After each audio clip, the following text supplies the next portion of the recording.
Hello বন্ধুরা, আজকে যে বিষয়টি নিয়ে আলোচনা করব সেটি হলো কাটা ফুটা।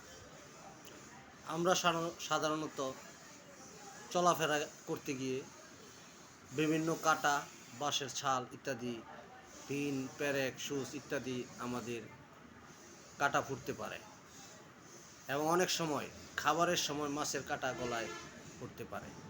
সেজন্য কী ওষুধ ব্যবহার করবেন সেই ওষুধগুলো নিয়ে আলোচনা করব। প্রথমে যে ওষুধটি নিয়ে আলোচনা করব সেটি হলো হিপার সালফার। শরীরের কোনো স্থানে যদি কাটা ফুটে স্পর্শকাতর ব্যথা হয় তাহলে হিপার সালফার 200 অথবা 30 শক্তি 3 ঘন্টা অন্তর অন্তর 2 থেকে 3 দিন খাবেন, 3 ফুটা করে সকাল ও রাতে খালি পেটে, তাহলে দেখবেন কাটা বের হয়ে যাবে। দ্বিতীয় যে ওষুধটি নিয়ে আলোচনা করব সেটি হলো সাইলেশিয়া। শরীরে ঘাসের কাটা এবং গলায় মাছের কাটা যদি ফুটিয়া থাকে তাহলে সাইলেশিয়া 30 শক্তি রোজ 3 বার 3 ফুটা করে খালি পেটে খাবেন, কাটা বের হয়ে যাবে। তৃতীয় যে ওষুধটি নিয়ে আলোচনা করব সেটি হলো অ্যানাগেলিস আর্ব। অ্যানাগেলিস আর্ব সাধারণত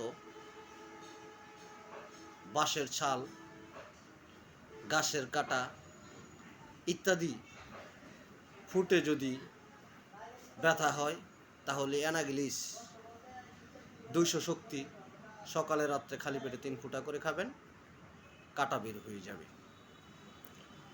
পরবর্তীতে যে ওষুধটি নিয়ে আলোচনা করব সেটি হলো লিডাম পাল। যদি দেখেন কোনো পুরাতন লোহা, পিন, সুচ ইত্যাদি বিঁধে প্রচণ্ড ব্যথা হচ্ছে এবং ব্যথার স্থানে ঠান্ডা পানি দিলে আরাম লাগে, তাহলে লিডাম পাল 3 ফুটা করে 3 বার খাওয়ার আগে খাবেন। কাটা ফুটার আরেকটি চমৎকার ওষুধ হলো হাইপেরিকাম। যদি দেখেন কাটা ফুটার পরে প্রচণ্ড ব্যথা হয়ে ধনুষ্টঙ্কারের উপক্রম হয় তাহলে হাইপেরিকাম 30 শক্তি 3 ফুটা করে 2 বার খাবেন, ইনশাল্লাহ ভালো হয়ে যাবে। ধন্যবাদ সকলকে। আজকে এই পর্যন্তই। অন্য একদিন আরও নতুন কিছু নিয়ে আসব। আমার ভিডিওটি যদি আপনাদের ভালো লাগে তাহলে ভিডিওটি দেখবেন এবং লাইক, কমেন্ট, শেয়ার করে পাশে থাকবেন। আর আমার ইউটিউব চ্যানেল হোমিওনিগার সাবস্ক্রাইব করে নেবেন। আমি যখন ভিডিও আপলোড করব তখন আপনার নোটিফিকেশনে আমার ভিডিওটি চলে যাবে। ধন্যবাদ। আসসালামু আলাইকুম।